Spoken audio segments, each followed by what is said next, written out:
Right, so hello and welcome back to Books and Things and welcome to another video, and today I thought I would do a very quick bookshelf tour.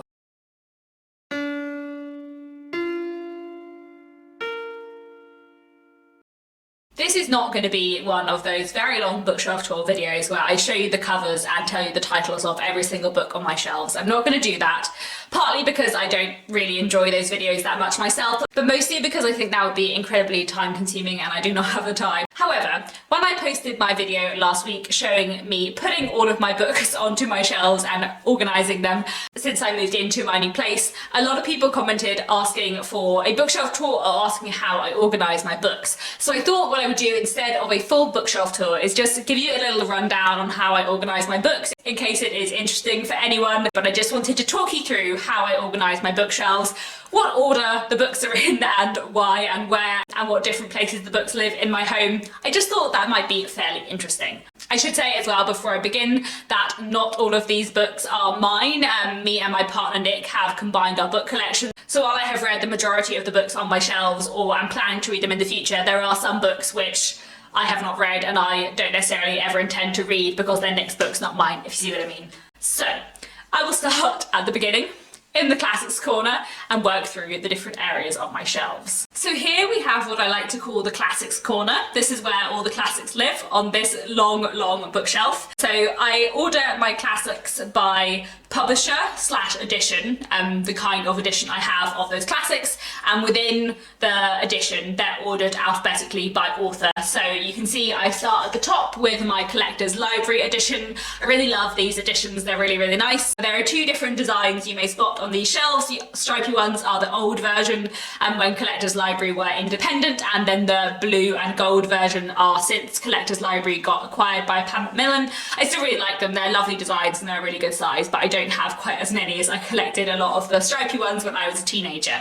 Below them I have a little Penguin Classics section. Penguin Classics are another favourite publisher of mine and I really like their editions. You can see I have quite a lot of these books and I really love them. I have lots of the Penguin Black Spines, and then I also have some of the Penguin Little Black Classics which I have tucked in at the top.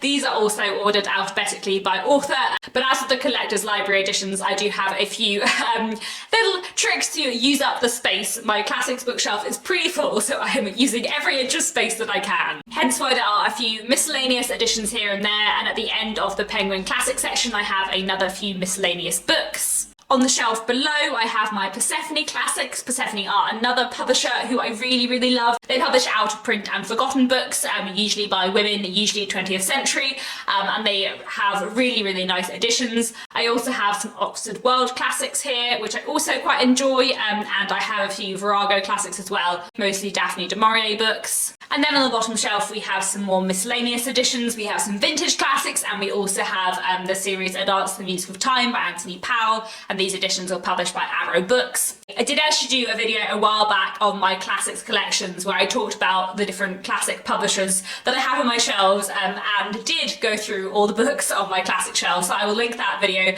down below, though that is me in my old flat with a different bookshelf. I really like keeping my classics separate from my contemporary books just because I really like classics and I feel it's nice to kind of give them their own space, especially because I like to organise my classics by publisher because I think that looks really nice, having them all in those pretty editions together, and that's not how I organise my contemporary books. In general, when I'm separating classics from contemporary, the books that go on the classic shelf are either if they're in an edition which makes them fit with those editions on the shelves, or when they're books that were published before 1980. I think I've read basically everything on this bookcase. I think there is one thing that I haven't read, and that is 100 Years of Solitude by Gabrielle Garcia Marquez.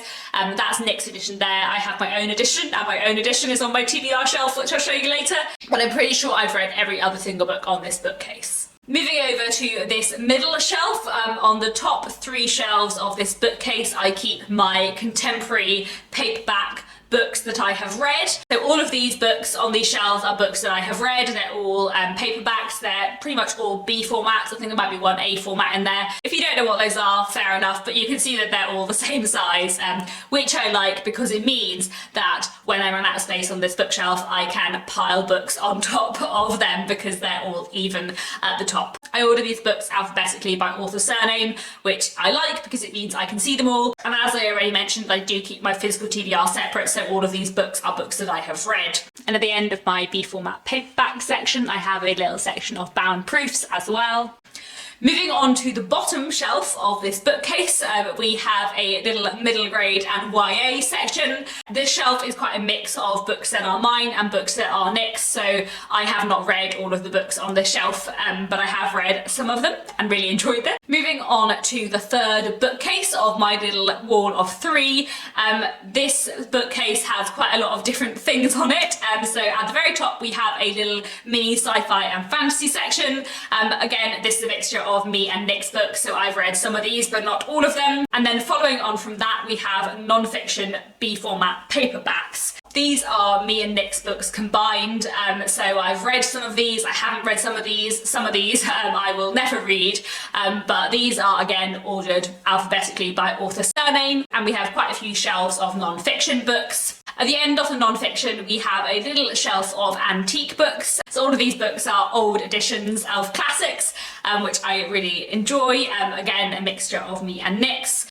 After that we have a little poetry section organised alphabetically by author. Then we have short stories alphabetically by author and plays alphabetically by author, though there aren't that many plays on the shelves. And then at the bottom of this bookcase I have a little shelf of notebooks and also of anthologies I have been published in. So I write fiction in my spare time and I've had quite a few short stories published, so there are a few things here which include short stories of mine, and that's what they're doing at the end of the shelf. You may notice that there aren't very many hardbacks on these shelves, and that's because elsewhere in the house we have a bookshelf of fiction hardbacks and a bookshelf of non-fiction hardbacks. I'm not going to show you those just because I sort of purposely don't film in every room, but the hardbacks just live elsewhere, just because there wasn't quite enough space on these shelves in this room.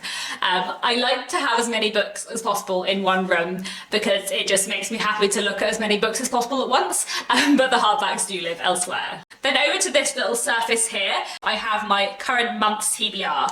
So every month at the beginning of the month I make myself a little TBR pile for the month. I don't always stick to it, and sometimes I only read like half the things in the pile, but I like to have a little shelf of what I'm intending to read in the imminent future, probably in the next month, possibly in the month after. So this is my little shelf for February. I'm hoping to read all these books in February. I highly doubt I'm going to manage to read all these books in February because I'm having quite a busy month at work, but I'm hoping that I will get to read half of them, maybe more, so we will see how it goes, and you can see how many I managed to read in my wrap up at the end of the month. And then over here we have my desk. My desk has a bookshelf integrated into it, which makes me very happy, and as you can see I have a few different things here. So I have two shelves on my desk which are my physical TBR. So this is my entire physical TBR here. These are all the books that I own that I want to read that I have not yet read. These are ordered in a particular way as well. We start off with a little classic section and then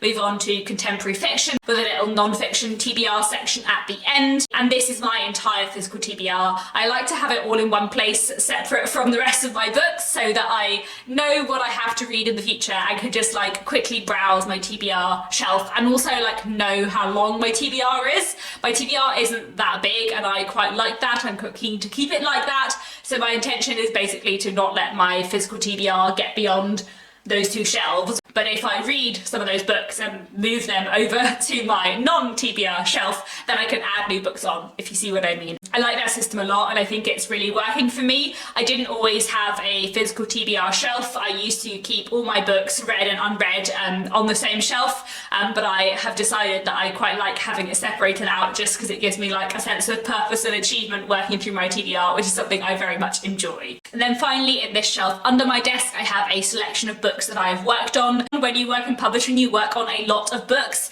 When I first started working in publishing, my intention was to like keep a copy of every single book that I worked on, but I work on like 30 to 40 books a year, and that would very soon take up a lot of my home. So instead, I just have a selection and they sort of rotate. I've been working from home during the last year due to coronavirus restrictions. So some of these books are books or proof copies of books that have come out in the last year, or books that I especially need for like reference when I'm working from home, or a few books I've kept that I worked on in previous jobs. So this is just a little selection of stuff I've worked on. And that is it. That is how I organise my bookshelves. I hope that this has been an interesting video in some way or another.